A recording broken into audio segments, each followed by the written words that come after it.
Secara rapat sudah kita sampaikan bahwa suntik ini adalah bahagian daripada ikhtiar kita.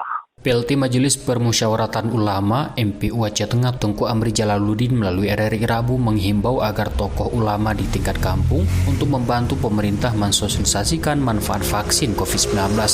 Materi pentingnya vaksin ini menurutnya dapat disampaikan dalam berbagai kesempatan seperti khutbah Jumat dan majelis pengajian.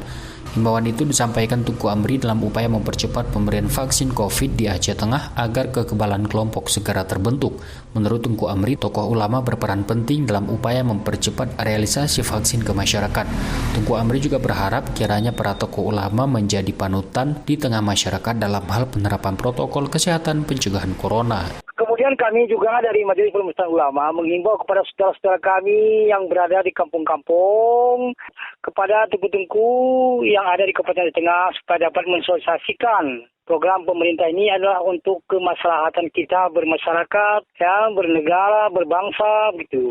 Lebih lanjut, Tengku Amri melaporkan anggota MPU Aceh Tengah saat ini berjumlah 28 orang yang berasal dari sejumlah wilayah dalam Aceh Tengah. Para anggota katanya juga telah sepakat dengan kehalalan dan keamanan vaksin corona.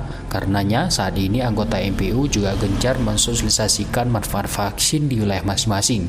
Dari jumlah anggota MPU itu, kata Tengku Amri, mayoritas juga telah mendapat vaksin COVID-19, baik yang diadakan oleh jajaran kepolisian maupun secara mandiri. Artinya kalau dari MPU, anggota kita semuanya mau divaksin. Ada yang sudah pun, sudah banyak yang sudah tuh. Kecuali sakit ya, ini kan orang tua yang kita nih. Kena darahnya 160 misalnya kan.